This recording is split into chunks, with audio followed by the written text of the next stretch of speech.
Hey everyone, this is David H. with socialexpression.net, and I'm here today with my friend and fellow overcomer of social anxiety, Sean Cooper. And today we're talking about, in an interview style and a discussion between Sean and I, about how a shy guy turned into a confident world traveler.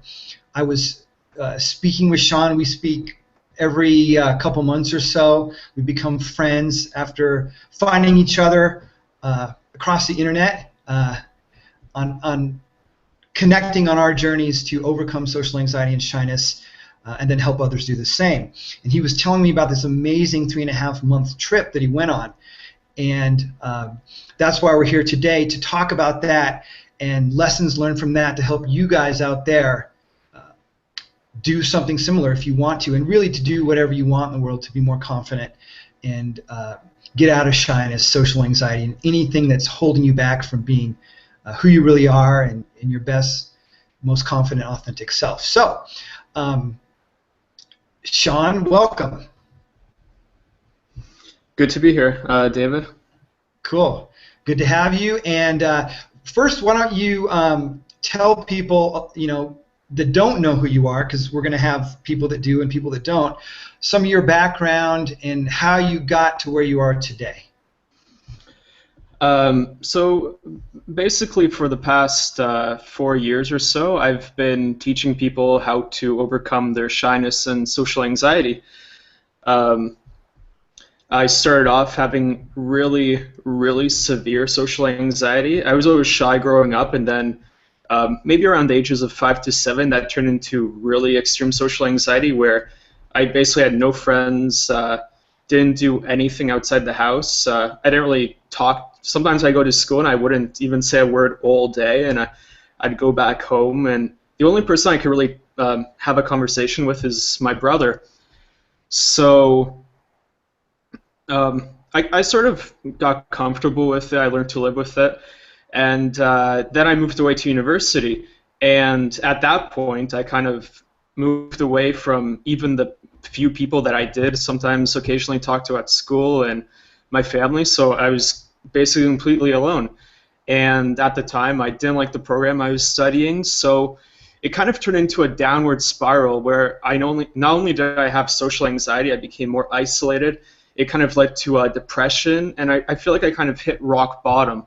So that's basically where my journey started, in overcoming my social anxiety and learning to be able to talk to people basically in a normal way. Like, I don't really teach people how to go from being average to being like super charismatic. I teach people who struggle and who feel very nervous, who are very quiet, to become more average or maybe a bit above average. So yeah, so around the first year of university, it was probably halfway through that year that I realized that I still hadn't made any real friends. I was almost 20 and I was still a virgin. I could barely talk to people. So I decided to sort of go on a journey and study all these different areas of psychology, of therapy, different confidence coaches, dating coaches, to try to figure out like how to cure my issue. And even though a lot of the advice was too simple to actually make a difference, I found certain techniques that I could sort of piece together that allowed me to overcome my really severe social anxiety.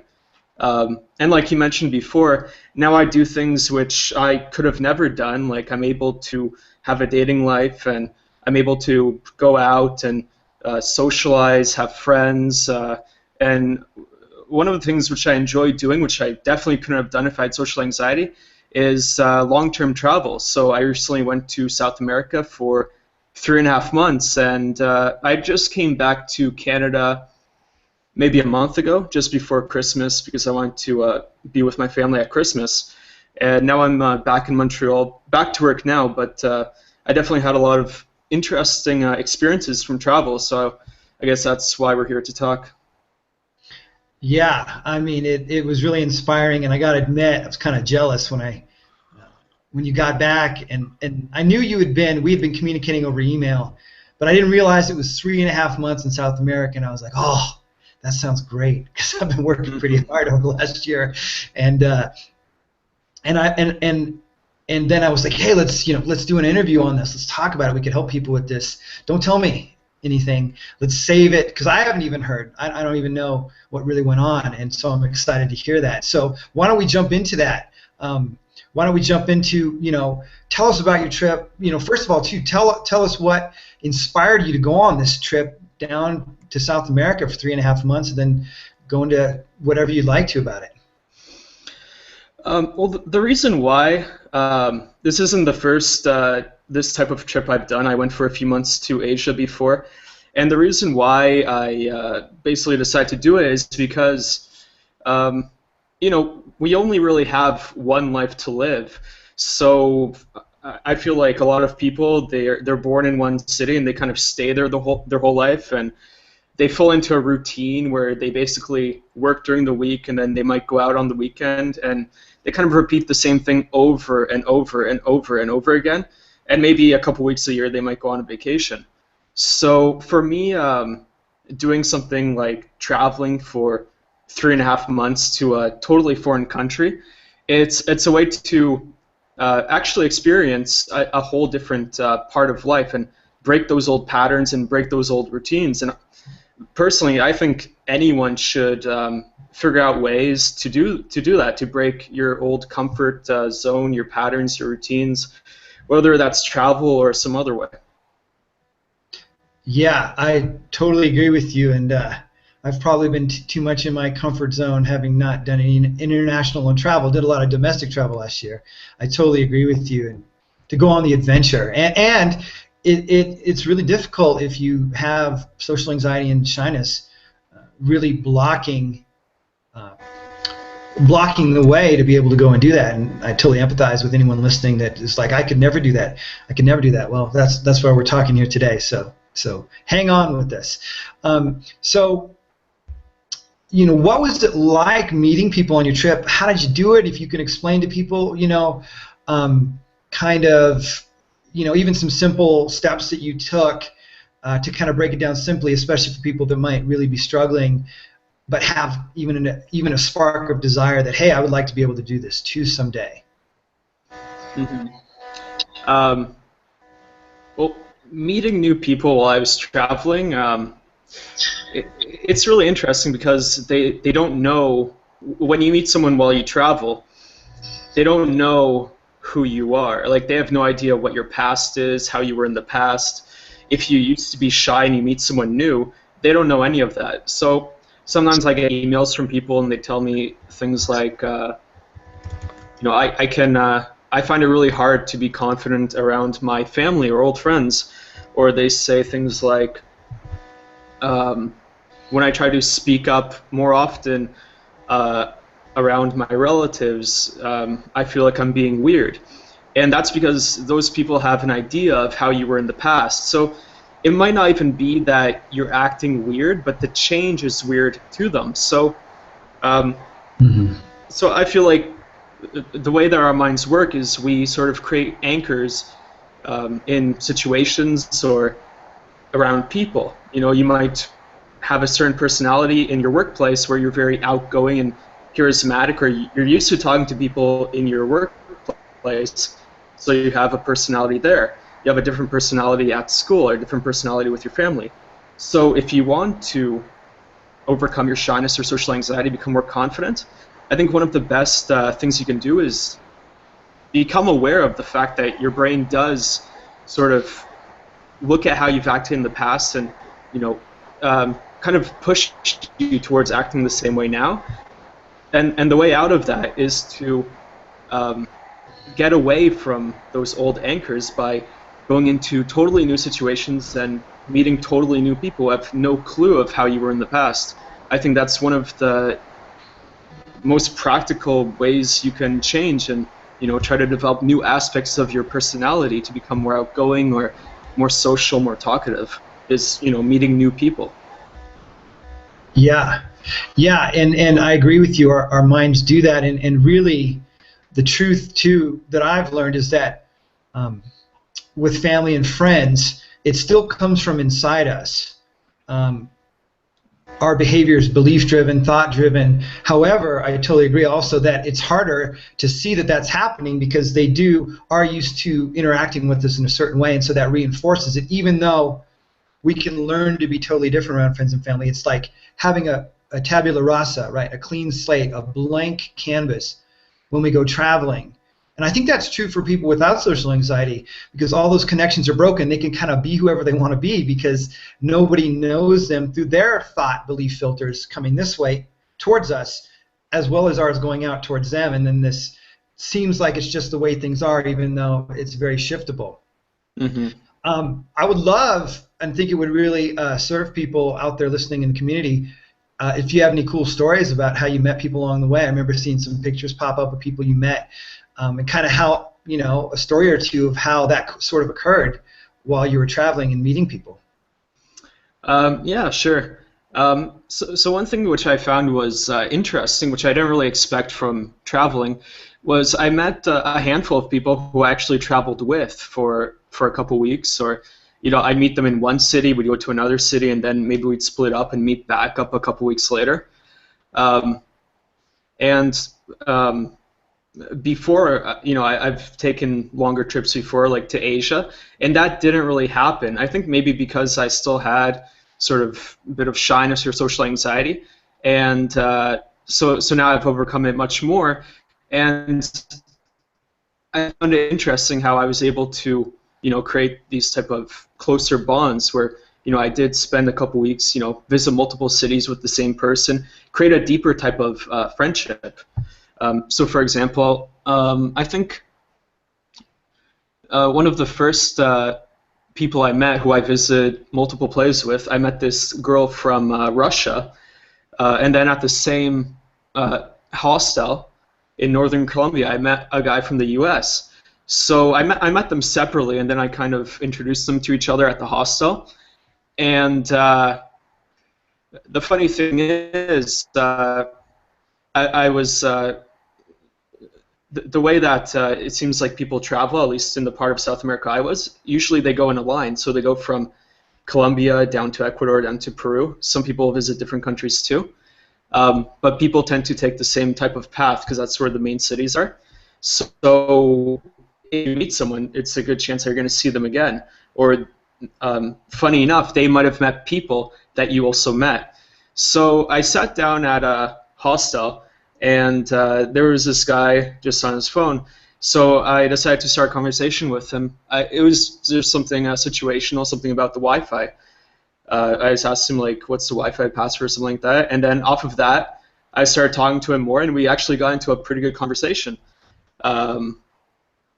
And then after an hour, I think he had to go somewhere. So he said, why don't I add you on Facebook so then later we can like message and like go see something we were talking about. So I gave him my phone, and then he opened up the Facebook, and as he was typing in my name, he saw the name of this other girl, this girl from China, on my phone. And then he kind of like threw down my phone, and he's like, oh my God, you're the Canadian guy. So he met this same girl from China in the city before. And I actually remember talking to this girl, and she mentioned like some guy from America, this American guy that she went to go to this city with. So it was so funny how we managed before, and then so we took a selfie with both of us, and we sent it to this girl. Yeah, so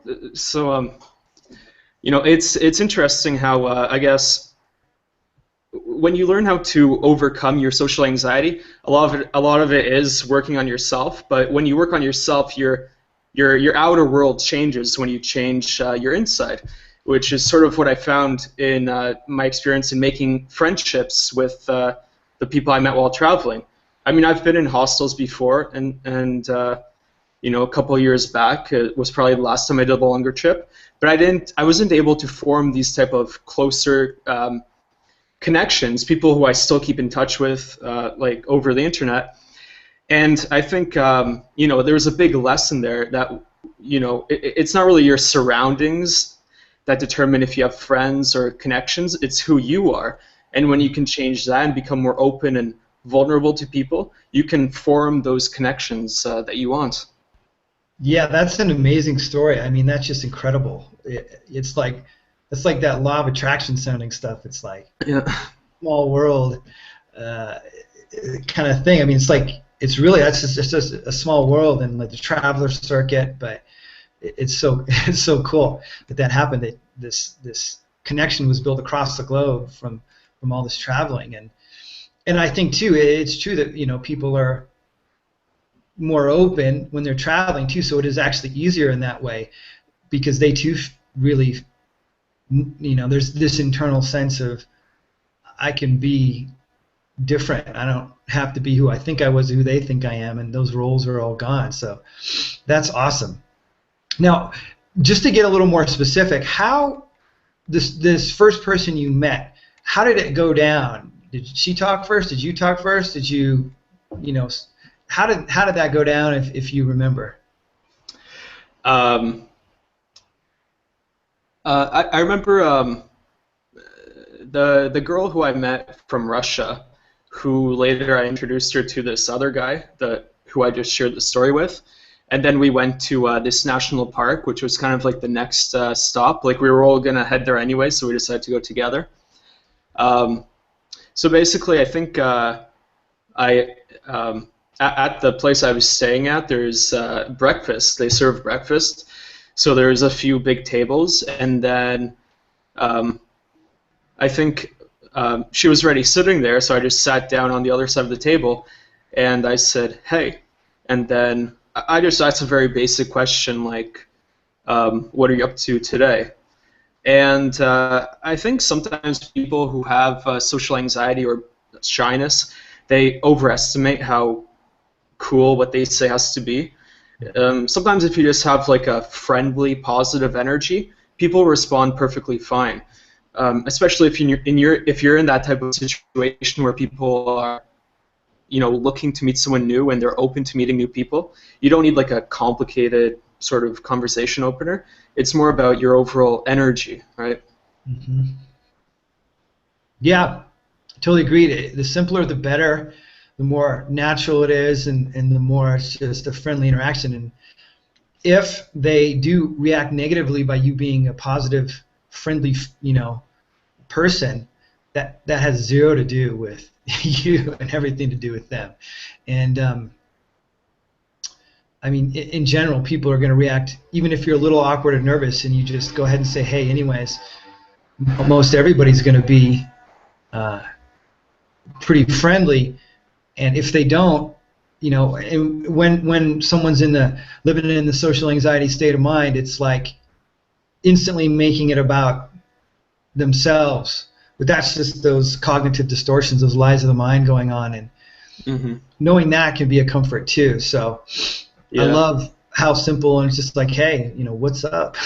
Yeah, and I think one thing that kind of took me a long time to realize, to grasp, is how important it is to just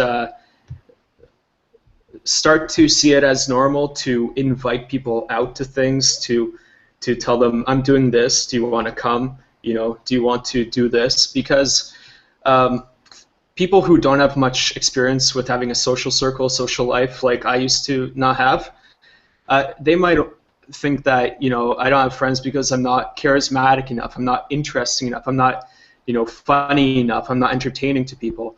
And that's what I've thought for many years. And then one thing which I eventually realized is that pretty much anyone has friends, even people who have pretty boring, normal, average lives, they have friendships. And those are built not on, impressing people, they just do things together. And by having the shared experiences, they deepen that connection. Yeah, it's so true. It's just, and everybody has a boring and average life, even rock stars and celebrities. Mm-hmm. We just don't see it. We all do, and it's how we make it from inside our world. That's what makes it more interesting. We can go out there and do things in the world, but we can have interesting experiences day to day. Another conversation, and that's true. It's like an important part is that invitation. It's something I teach a lot as well in multiple things I've done with my own stuff and Dr. Glover and all that. it is a different mindset because you can start to meet people, and becoming a social leader really builds up momentum. Something that lately I haven't been doing as much. I've been hanging out with people individually more, and then I have this desire. I need to get a circle going again because I had a circle of friends last year from traveling a lot domestically, and would see them on these conferences and talk a lot. But now that's kind of dissolved, and I'm like, I need to get something going locally. And I realized, oh yeah, I got to invite people out. So I've started to do that again, and it's amazing how quickly things can take effect when we do that. And invitation is powerful. People love to be invited. I mean, think about when people, invite you now. I know if, struggling with shyness a lot, it's like invitation can be like total frickin' fear zone. But underneath it, probably want to be invited, because then the thoughts will say, well, why aren't people inviting me? And then you get invited and the thoughts go, they've invited me, what am I going to do? It's just, more of the same. But when we're talking about socially normal, socially average, which is what most everybody is, it's that invitation is so key to building those connections. Just the invitation alone builds a connection with somebody to a different level. They're going to appreciate it whether they can go along or not. They're going to remember that. They're going to love to feel invited. So I love that you keyed into that. Mm-hmm. Yeah, and I mean, I guess sort of the reason why I bring up this point, like, getting it into your head that it is normal to, let's say, invite people out to do things, building a new sense of what is normal for you. Like, I grew up in a family where it was very isolated. Like, even my parents, they basically work all the time, like 12 hours a day. They're business owners, and they just work all the time. They don't have a social life either. Yeah. Only a couple of relatives that we'd occasionally visit. My grandma's like this too. She not that she has social anxiety, but I guess she kind of grew up in a hard time. Well, she grew up as a widow in like a hard time, so she kind of became hardened, and she kind of had to learn to rely on herself. But it means that she lives in Canada now, but she doesn't really have many friendships. She doesn't, invite people to come over her age or go to other people's house. So I feel like it's not that they have so much shyness or social anxiety, but that's one other thing that I kind of picked up from them, that it's not quote unquote normal sort of to hang out with other people or to invite people out. And you are the average of the people you hang out with. So, the more that you can sort of get started on, hanging out with more social people, inviting people out, the more that's going to become normal to you, and the easier it's going to be to change. Yeah, so agreed. And I've been one of those people lately, working on my business too much, which, I know some very social people that get super busy. And I'm like, you've been going out, hanging out? And sometimes they're like, no, I've been so busy. So it happens. And there's an active focus that even social people have to, and socially normal people, let's call them that, have to put the intention out too, because life gets busy, and if we want it, we have to create it actively from the inside out. So good point, man. So I want to ask you if at all on the trip you ever found yourself feeling shy at times, and if so, maybe you did, maybe you didn't. How did you handle it? What did you do about it, given the expert you are in this, having gone through this all? Yeah, sure, definitely. I mean, there's when part of the reason why I was able to do it for so long, 3.5 months, is because I was generally staying in hostels. So a hostel, in case someone doesn't know, it's a place where usually people sleep in like a big room with bunk beds. So there might be 4, 6, 8, 10 people all sleeping in one room. And hostels are by nature very social places. So what I found is that during times in my trip, it's a very long time to travel, 3.5 months, I'd always be in these hostels, meeting new people, sometimes, you know, I'd stick with the same people, but often it'd be like meeting new people every single day. It's like meeting new people, having new conversations. And I found that since I'm very much an introvert, that would often burn me out. So I'd have to figure out ways to sort of get away, you know, get some time by myself to sort of recharge a bit. And that might mean just go grabbing food by myself, enjoying a meal in a quiet place, or, you know, going out to somewhere where there's nature without needing to talk to anyone. And this is something that we've both talked about before, the difference between being an introvert and having sort of shyness or social anxiety, you know, being nervous around people. And most people who have shyness or social anxiety, they are introverts. And that just means that even if you don't have that fear or that anxiety so much, or, you know, you're not guarding yourself from people if you overcome social anxiety, that might not mean that you turn into an extrovert who's driven to have like a million acquaintances and people you superficially keep in contact with on Facebook or whatever it is. Yeah, so that's one example of how I was sort of able to, you know, of a situation where I did sort of feel overwhelmed a little bit sometimes by the stimulus of, you know, meeting so many new people I was traveling, and how I took some time to myself to recharge. Such a great point. I went to a event for public speakers on Friday. 135 people. I had a great time. I loved it. I saw 4 or 5 friends. You know, I'm looking to do more speaking out in front of people because I've really learned to love public speaking. And at one point in the middle of it, I just was so burnt and overwhelmed because I'm an introvert. And I was social, meeting lots of people, and I took a walk around the little convention center, and I came back in, I felt refreshed, and I just knew, you know, in the past too, I might have been beating myself up and pushed myself. No, don't, you know, don't hide away and all that, but I wasn't hiding away. I just needed a little energy recharge. And I think that's so key that you brought that point up. You're bringing up so many awesome points here that I think are really valuable for whoever's listening, to really honor that, to really honor your introversion, because you're right, most people are you know, introverted and have social anxiety. And when I was coaching one-on-one, which I'm not doing anymore for this, I had a couple extroverts come my way, and they have it even tougher, right? Because they need to be out around people to recharge in a way, if they have social anxiety and extroverts. So to know that you can be social and introverted, and you need to honor that. And it's not social anxiety coming back necessarily, or shyness. It's your energy getting depleted, and you got to take care of that. Awesome point.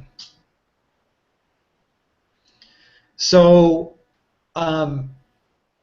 anything else you want to share about the trip? Any final nuggets or anything? I'm not sure. I mean, I have like, you know, I have a lot of different things that I did. One thing that sort of sticks out in my mind is when I spent 3 weeks in a city in Ecuador. So usually I'd be sort of hopping from city to city, spending maybe 4 or 5 days in each city. But then pretty early on in my trip, I figured out that it would probably be a good idea to learn some Spanish, because pretty much nobody in those countries can speak Spanish. So if I wanted to take a taxi, or, you know, make small talk with a local person, or whatever, I kind of needed to know some Spanish. And so I decided to stay in one city, Cuenca in Ecuador, for 3 weeks and take 3 weeks of one-on-one Spanish lessons, which were pretty cheap because things are generally cheaper in that area. So not only did I, you know, have 4 hours a day of one-on-one lessons, I also stayed in a homestay with local families. So after class, I'd go back to their house and we'd have dinner together, and then, you know, I'd sleep there. And it was really funny. I mean, it's if you speak English in Canada here, we also learn French in school. So because of that, Spanish is similar, a bit similar to English, and much more similar to French, so I kind of was able to pick it up fairly quickly. Not so much I could hold like a fluent conversation, but I could hold a basic type of conversation. And from talking with people, with this family, with practicing Spanish with other people, even I talk to people on the street or whatever. People in South America seem to be, on average, very friendly and much more social, I found, compared to North America, funny enough. But it really made me sort of focus more on the non-verbal channel or aspect of communication, because even though at the beginning of learning Spanish, I wasn't always 100% sure of what all the words were. Maybe I only understood half the words, but because of all these non-verbal channels that people have in their communication, their energy when they speak, their tone of voice, how they say it, I could always seem to pick out the meaning of what they were saying, if they were telling a joke or if they were, being serious, or what they were asking me about, what was their intention. So I found that, learning how to speak another language, a foreign language on a basic level, ironically, I kind of got more out of it, of how our non-language part of communication is so important. And I'll probably talk more about that in the future, like future videos I make. Cool, that's great. I love that. ¿Quieres hablar español conmigo, Sean? Sí, sí, señor. Sí, bueno. I know some Spanish I studied it too. It's great. I love all the Romance languages, Portuguese, Spanish. It's awesome. And it's so cool that you grew up bilingual as well. So yeah, that's cool. And you interacted too, not only with the travelers but with the locals, and that's so key. That's what I love to do when I've traveled, is to get immersed in the local culture and not only hang with the travelers, because it's a different experience too. So as we close and wrap up here, what do you recommend people do at this point if they want to go on this kind of path that you've gone on to overcome this like you did and get out there in the world? Well, first of all, I'd recommend if anyone who's watching this interview wants to overcome shyness or social anxiety, to become more confident in conversations or make friends or improve their dating life by doing any of these things, probably the first step to take would be to visit my website. I have a blog with a lot of free articles, and I've recently started making weekly videos on YouTube, which I'll be doing for the next few months at least. So I do offer a lot of free information, and I have a couple of paid programs which I feel are kind of the step-by-step version of what I teach. So by reading my free information, you're going to get a lot of useful tips out of it. But if you really want to transform yourself and make a radical transformation in your personality, I'd encourage you to invest in one of my paid programs. My flagship product is called the Shyness and Social Anxiety System. So, and you go check that out. You'll find I have lots of great feedback from people who have struggled with extreme social anxiety, and now they can, they do well in a job interview. They do better in, their dating. They're able to talk to girls if they used to be nervous. So I have a lot of great success stories and feedback from not just people who used to have shyness or social anxiety. I also get feedback from people who write about psychology, people who are clinical psychologists who write to me to say that they're actually, I've had a handful of psychologists tell me that they give this program, this book, to their clients to help them. And they say it's the most comprehensive and accurate program they've found. So that's my main program. So if you're starting off, I'd recommend that.